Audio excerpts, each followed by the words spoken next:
What's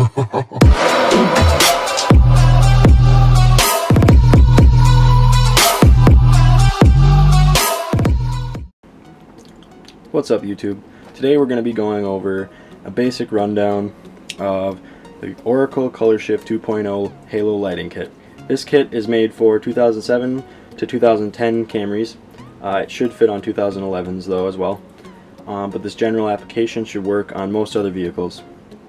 I would first off like to start by saying that if you're uncomfortable with taking your headlights out, baking them in the oven, taking apart your headlight housing and drilling into it and all this, then this may not be the task for you, and you may want to seek professional installation.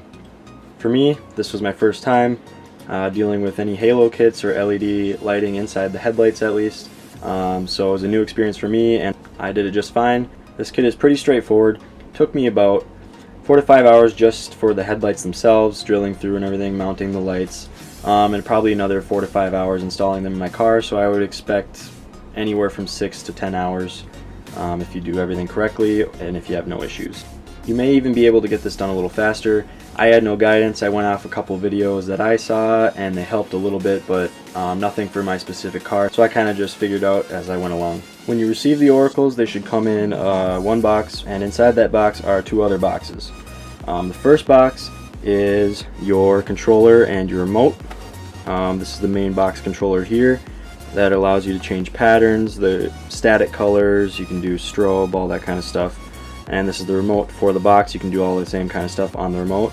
And inside this should also be a little sensor you put on your dash so you can get better range or different placement, since you have to point the remote directly at the sensor or the box for it to work, unfortunately. The second box should be the Oracles themselves, the rings. I unfortunately already installed them, so I do not have any footage of that since I was a little excited to get them in, but we will go over everything just to make sure you got it down. Alright, this is just about all the tools I used for the installation for the headlights themselves and the car. Nothing special here, just your basic around the house tools. Maybe a power drill you might not have, probably do, but so basically just for the headlights themselves I used a couple different bits just to run the wires through, no specific sizes, kind of whatever worked. Also to run my little zip ties to keep the halos themselves secure so they're not just being held by 3M stick tape. Just a flathead screwdriver here to pry the headlight apart once it came out of the oven. Just kind of helped along the process. And a Phillips head here just to take the screws out of my headlight housing, take it apart. And then that's just about it for the headlights themselves, some basic stuff there. For the whole installation, I just kind of used whatever worked really. I kind of run my wires through the fenders, so I kind of use these to help grab them. I use this, it's just some tie wire here, some really flexible metal. I use that to help run the wires through the inside of my car, through the center console, to get wires from one side to the other. They're a little short, to help run them through my fenders. Just some little snips, cut the wires, some wire strippers. For the Camry specifically, I just needed a 10mm socket, your basic ratchet and extension, and then just a little tiny flathead here for the controller itself to loosen up the screws, put wires in. Alright, so for the Camry, the first thing you want to do is remove your bumper. It's very easy. There's only a few little 10mm bolts and a couple little Phillips head screws, and she's off, and she pops right off. So the first couple ones you're going to want to take off will be a little Phillips head right here. This is a little stopper for the hood. There's one on this side as well, right here. And then there's one in the middle, which is just a little 10mm bolt. With those 3 off, then you can move to the bottom of the car. Alright, so under the car here now, we got one on the driver's side. There's a bolt right here, 10mm. A little further towards the middle of the car, we got one right here, and the other one is over there. And come to the middle of the car, and you have one right here, and one right over here. And the same spot on the passenger side, right there.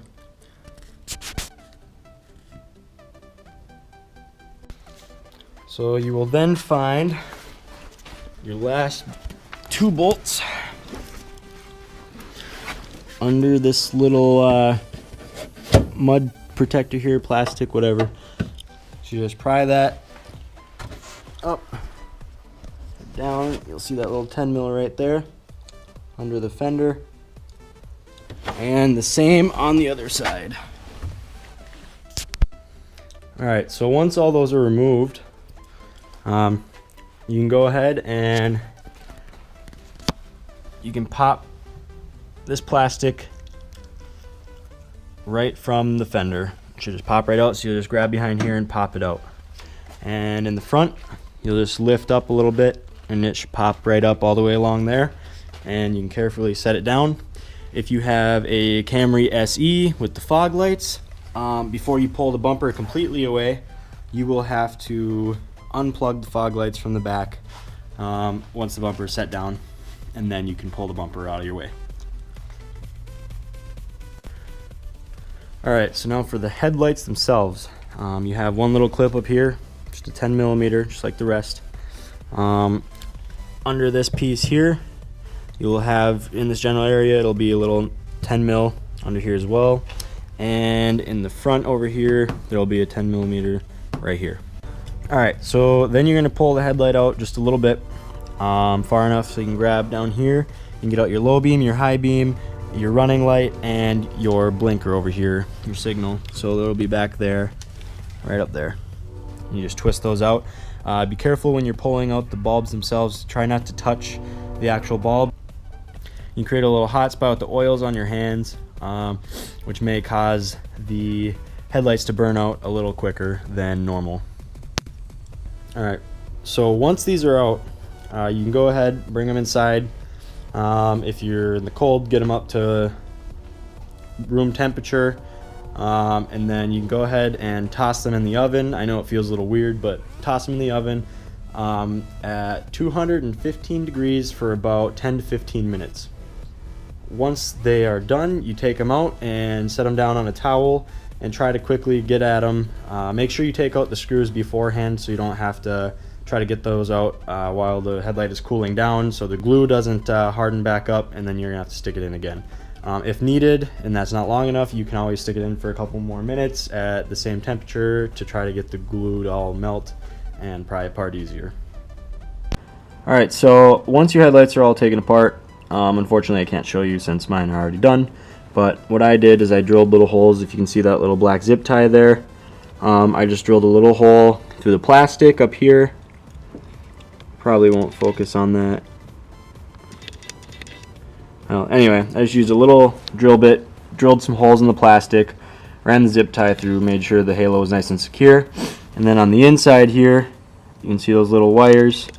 I just drilled a little hole to run the wires through the back of the housing, or this front faceplate here, just to make them look clean. On this side, I couldn't get it as hidden.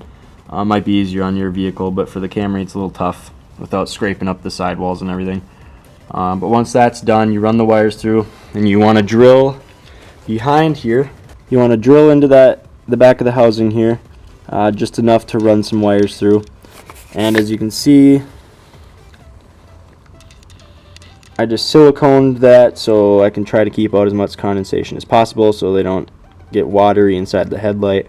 And then I just ran the wires from there. Also, on a side note, there's these little clips here that are pretty much plug and play.